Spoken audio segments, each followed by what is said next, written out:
আজকে রান্না বসে গেছে, সেরকম কিছুই করছি না আজকে করছি হচ্ছে ডালিয়া ছিল, ডালিয়াটা নষ্ট হয়ে যাবে না, অনেকটাই ডালিয়া আছে, সেই ডালিয়াটা দিয়ে খিচুড়ি করলাম আর কি, আর আলুর দম, আর কিছু না।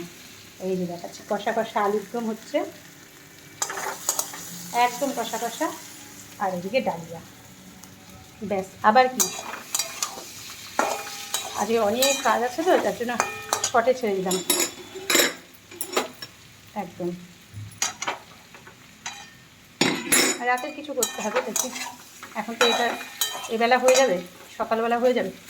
আর খাওয়ার তো দুপুরে কেউ নেই, শুধু ছোটো ছেলে আছে, আর কেউ না, কারণ মেয়ে কলেজে চলে গেছে, বড় ছেলে তো বাড়িতে নেই, তা রয়েছে শুধু ছোটো ছেলে, ওই কারণে আর কিছু রান্না করবো না।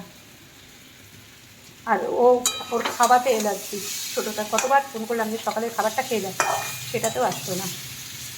বেশ কষানো হয়ে গেছে, এবার জল দিয়ে দেবো। ও বাবা, আমার কুকুরানি চলে এসছে। কি? ও তুমি খাও, আমি খাই না।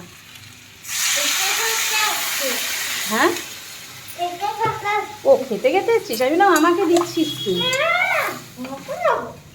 মুখটা দেখো, তোমাকে একটু ধরে দিই এটা মানে এইটাই হচ্ছে ওই যে মুচিপাড়া, এটা মুচিপাড়ার জন্ম, বুঝেছো? হ্যাঁ, তোরা দুজনই তো মুচিপাড়া, তুই আর তোর আম্মা মুচিপাড়া। মুচিপাড়া মুচ আছে, মুচিপাড়া, হ্যাঁ মুচ আছে তো। ও বাবা, মুচ আছে। এই বক বক মাসি চলে এসছে, এখন বক বক করবে আমার সাথে। চলো আমি রাখছি, এর সাথে একটু বক বক করে নিই।